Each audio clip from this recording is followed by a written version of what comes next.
Hey everybody, I'm reviewing the Moog Drummer from Another Mother, and I've decided to shave my neck beard. So I apologize to the Reddit Synthesizer community, but I probably won't have an account after this. In my review for the Moog Mother-32, I talked a bit about Moog's clever marketing. They make people who don't own synthesizers want to buy synthesizers. And while some of your synth experts will start with their ridiculous gatekeeping, they kind of fail to realize that the more synths that are made, the less synths cost, and the more synths there are for all of us to have. So it's a good thing. A whopping 51% of the population is female. And according to YouTube, 0.2% of my subscribers are female. Now that might be because my face looks like it was dragged through a field of fire ants, but maybe it's because the last couple decades of marketing for synthesizers have turned synths into sort of a boys club.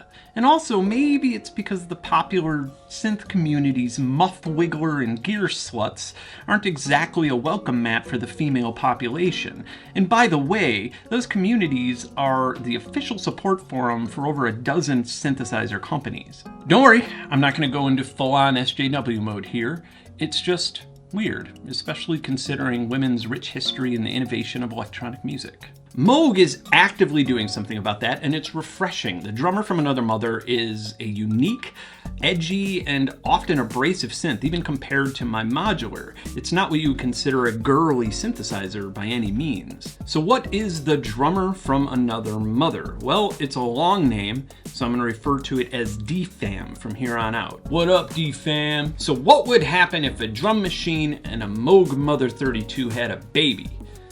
Well, I guess you'd probably have something like a mono station, and that's not that good. Okay, what would happen if the Mother-32 got pregnant and then went through an X-ray machine at the airport that was broken, and it mutated her sequencer, and she grew another oscillator, and then the baby was born without an LFO? DFAM.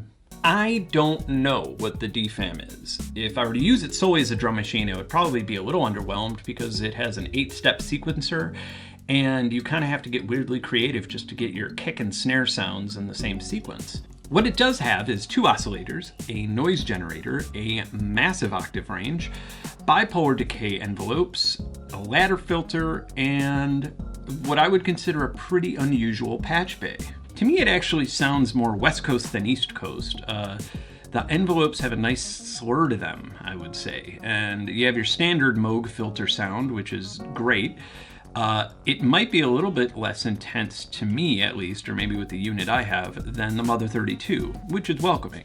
I have kind of a recent pet peeve, and I'm not even sure why this is a thing with me, but I'm annoyed with low-pass filters that don't close, meaning that if I turn cutoff all the way down, I want to hear nothing. It just tells me that it's a solid filter with a wide range, and every Moog filter I've ever played with has closed very nicely, and the DFAM follows suit with that.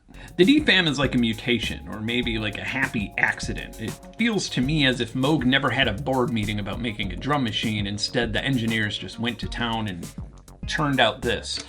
And not being able to drop a label on a piece of gear means that you have a very unique piece of gear, and that's what's really exciting to me. The best way that I can describe it is not with this, but by actually playing with it. So let's go do that.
So in the process of trying to create a generative percussive patch, I've created quite a bit of a mess here.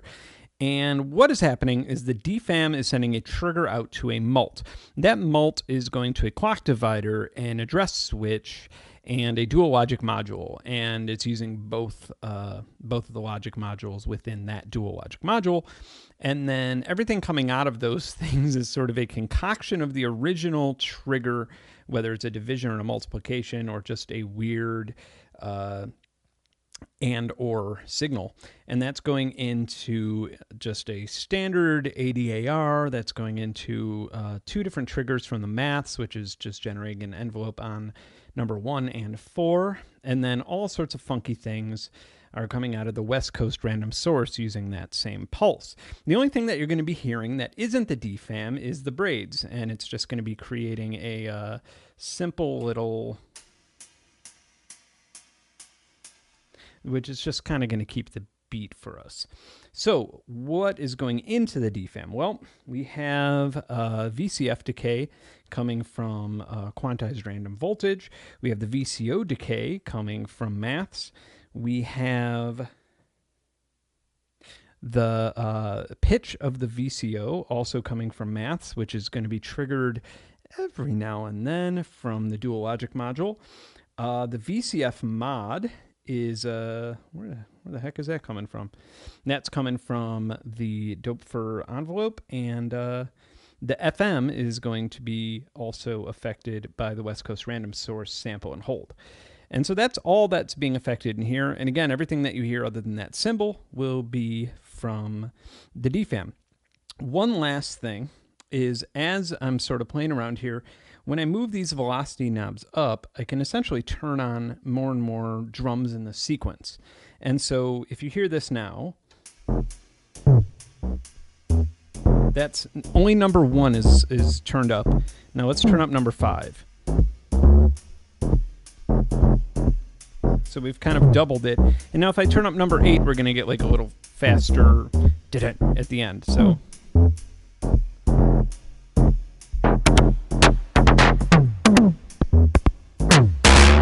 let's have some fun.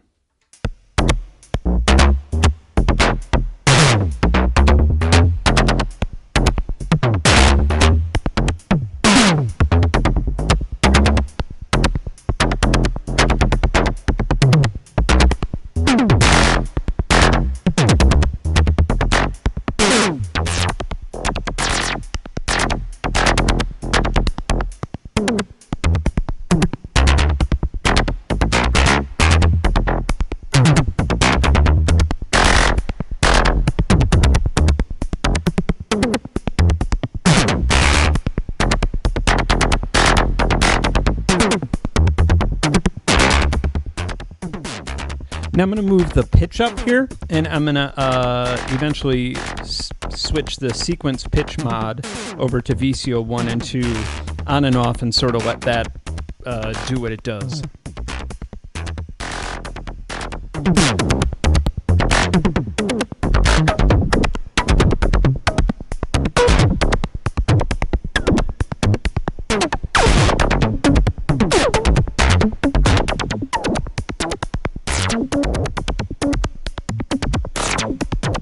As you may be able to tell, the sun has risen and I forgot to sleep, which probably says good things about the gear I'm reviewing and bad things about my living habits.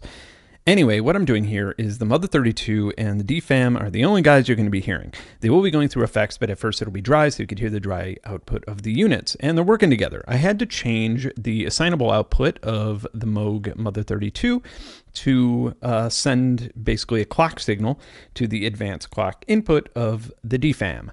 One thing that I wish the DFAM had was a mult. It doesn't, and that's not a big deal. Mults aren't hard to come by. The Mother-32 has one, or if you don't have any other modular stuff, you can just get a cable like this, and there are a multitude of other cables and little devices that can serve as a gate or CV mult. Not a big deal, but one slight complaint. The pitch out of the DFAM is going into the mult. The mult is going back into the DFAM to control the noise level and also the VCA decay. The LFO, triangle LFO of the Mother-32 is basically altering slowly the FM amount of the DFAM.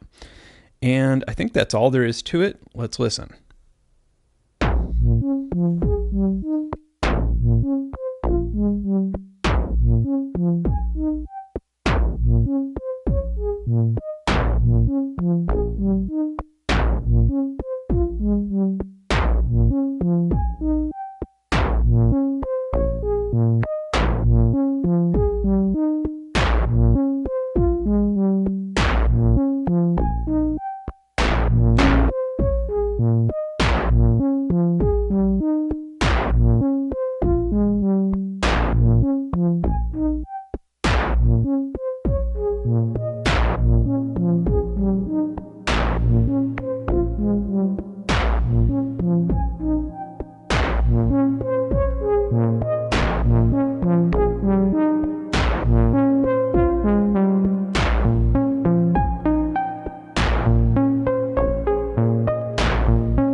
This patch is yet another testament to how well the DFAM benefits from a quantizer.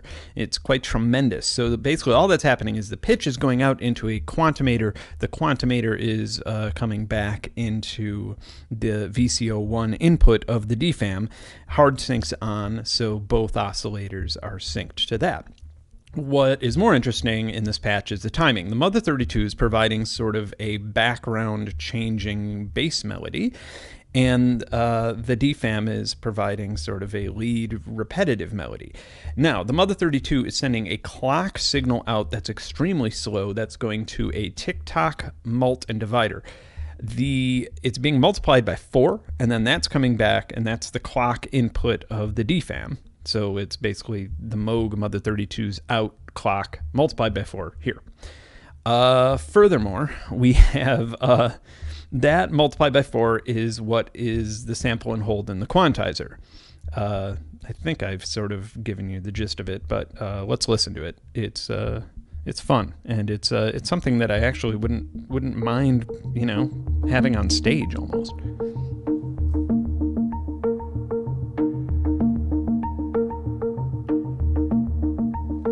Another thing you're going to notice here is that if I switch these little pitch knobs here, they're all going to stay right in scale because it's going through the quantizer.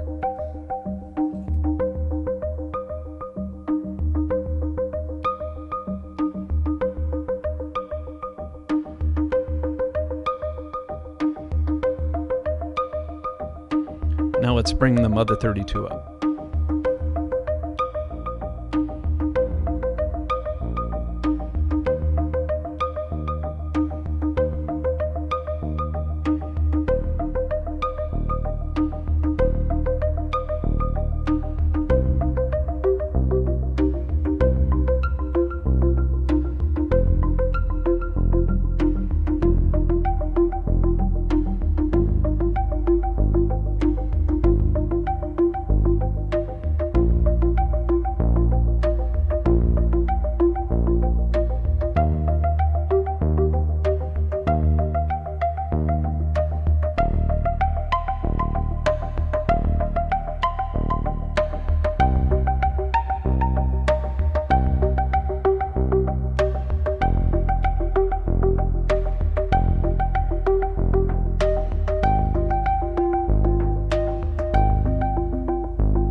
No modular video would be complete without bleep bloops.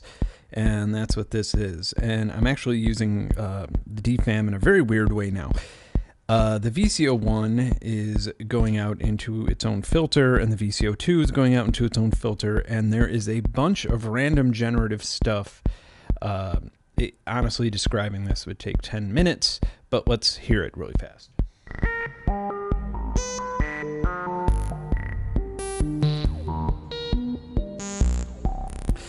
Again, the pitch knobs come in real handy.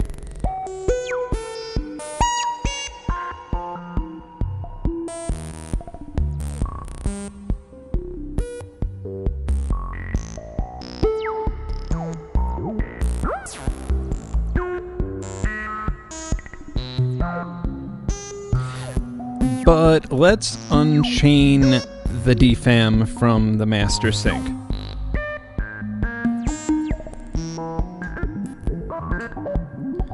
And let's make it its own oscillator by just speeding it up to crazy levels.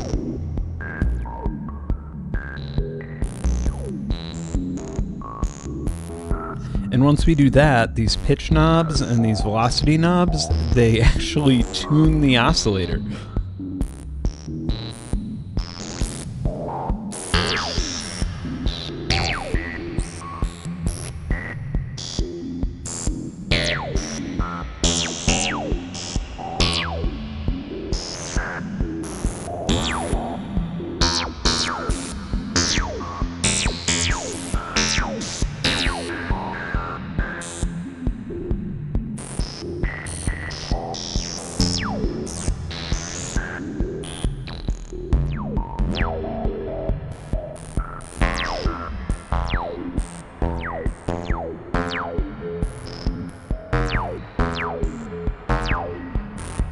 For some reason, I kind of got drawn back to using this as its own little instrument without anything else. And this is the pitch affecting the FM amount, and also the velocity is controlling the VCF mod, so sort of creating the snare. And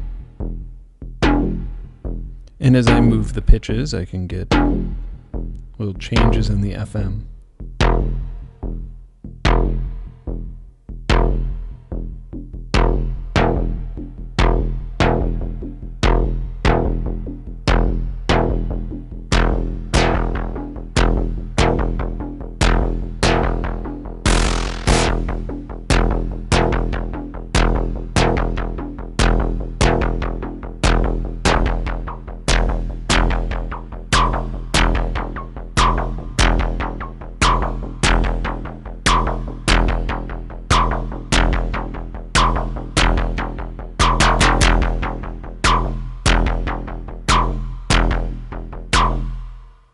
Like I mentioned earlier, the DFAM is its own instrument. I would not personally consider it to be a standalone drum machine, nor would I be inclined to use it as one. The DFAM would actually be a fun first synthesizer, or a coffee table synth, just because it's so much fun to play with on its own. That being said, if you're a guitarist or somebody who's melodically trained and you're looking for your first synth, you might be underwhelmed with the pure unquantized analog sequencer and the 8 steps. Everything changes when the DFAM is connected to a Mother-32 or a Eurorack system, or even a computer with the CV gate output, because the patch bay makes it extremely diverse. To be honest, before playing with one, I actually thought that it would just be this large percussion module that would add some rhythmic flair to my existing patches.